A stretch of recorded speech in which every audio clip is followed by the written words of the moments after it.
guys, and welcome to Factorio. This is a brand new series in which I will be playing through the campaign of the sort of tutorial playthrough they give you. It's in here, start campaign. It's these two here I will be playing, First Steps and Base New Hope. But first we will be doing New Steps. First Steps, sorry. Which is, you have just landed on the surface of an unknown planet. There is no one to help you. You need to learn how to craft your first tools and set up simple machines to ease your work. But beware, you are not alone. And as you can see, there is a guy looking longingly in the distance at this floaty red Dragon Ball. Whatever the hell that is. He's like, yes, I really need that giant floaty tic-tac over there. Anyway, let's jump straight in. Level 1. I have played this before, hence why level 2 and 3 are unlocked, but normally you just get level 1 and you click play. And you bounce straight in, like magic. And as you can see, I'm running about down here. It says here, that escape module saved my life.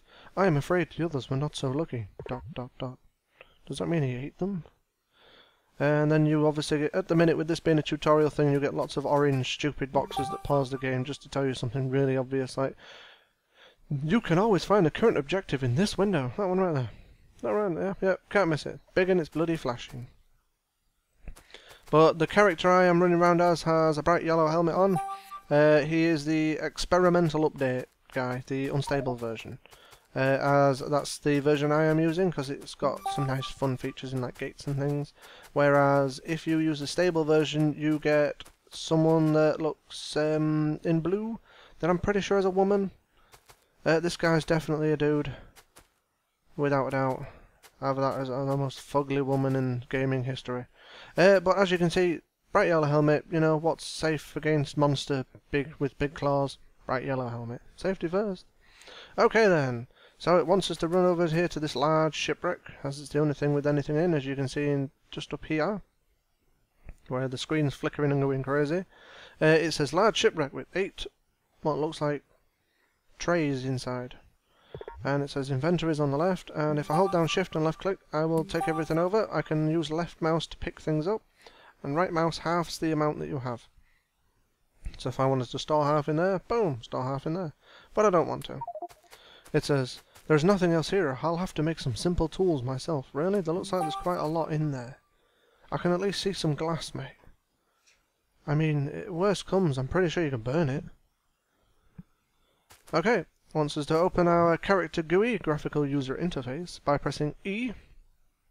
And then you will get this screen up here. In my next playthrough of this that I do, I will be on the like free sandbox mode in essence. This crafting bit here is completely different in that. It really threw me out. Because I got used to using this where it kind of dumps everything in here for you now. Whereas on the next one you get tabs and it's because everything's included and I couldn't stick it a bit like out here somewhere. I need another screen just for that. But it wants us to make an iron axe. Bling! As you can see down here, it shows everything that you're making. So currently I have to make a couple of sticks to use as handles, maybe, for my iron axe, which will be made afterwards. See, bling, bling, and it automatically sticks stuff you can use, such as tools and guns, in here. If I then crafted a steel axe, it would stick my steel axe in here because I already have an iron one in there. But if I took him out first, the steel one would go plung straight in. And obviously, guns can carry 3 guns. I have no ammo, and I have no armor on because I have just crashed.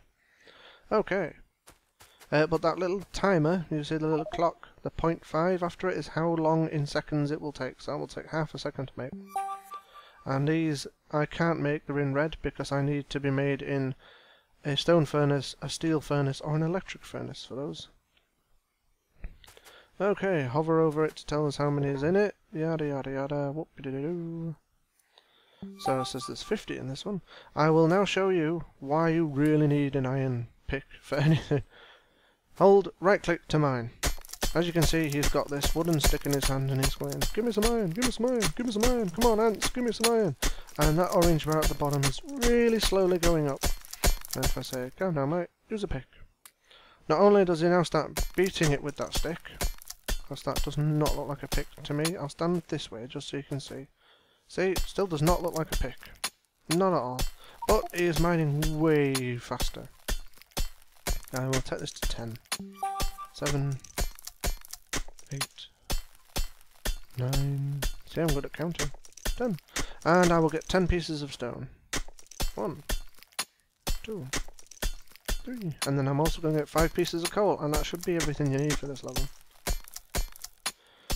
7, 8, 9, 10, and 5. Or maybe 6. Yeah, I'll go for 6, just to be nice. Even numbers are more fun. It's the odd ones you've got to watch out for. And that makes 6, okay. So, it wants us to make a stone furnace. So, left click to select one, and boom, made. This quick bar at the bottom is where all your stuff to easy access is. So if I press number 1, it will pop him out there. 2, 3, 4, 5, 6, etc, etc. So I want to stick him down. I'm going to place him there next to this iron. It wants us to open the furnace. You open anything you want with the left mouse, and you can close anything you want with E, which also opens your character, like your backpack and your crafting. Okay, so it wants us to smelt up some iron. So I'm going to, for now, give it, I'll give it 4 pieces. Right click to place 1 in. And I'll give it, whoa, calm down. Give it 3 bits of coal. Obviously 1 disappears because it now becomes this bar. Okay, get that. I feel quite tired from all this mining. I wonder if it could be automated. Yeah, I bet you feel tired. Craft the burner mining drill, see? And now that requires some more iron. I think it requires 9 in total. It will tell us its requirements down at the bottom where it says total raw underneath the energy consumption. It says takes 4 seconds in total, because it takes 2 seconds to make that, and half a second to make that, and I think half a second to make so many of them. It takes 9 iron plates and 5 pieces of stone. So if I grab him, I now have enough to go ding! And I can then belong those in there, get them cooking up. And you press R to rotate. As you can see, he's going for a spin. Cause you spin me right round, baby, right round. And what I'm going to do is I'm going to place the arrow is the output. So if I put it there, try again, there, it would stick everything out here. Which is handy if you've got conveyor belts running along there and say to a furnace set up over here. But for now I just want it to feed straight in, so I'm going to point it right at this, and it will go flump straight in there. Give him your last 3 bits of coal, because that's what it uses for power. And it says, resources are now collected in the stone furnace. See, normally they would, I think you get 1 there, and it just dumps them on the ground, so you'd have to stand over holding F to pick them up. Okay, so now it's dumping them straight in, as you can see, blink, and it's smelting them straight up. And I'll just grab those. And that's all good. Way, yay! Let's run around the coal in celebration. And now the guy at the bottom saying I should go around and inspect this strange place a little bit. And that's level 1 done in less than 6 minutes. I'll catch you in the next episode, guys. I think it's a bit longer, hopefully. Okay, bye for now.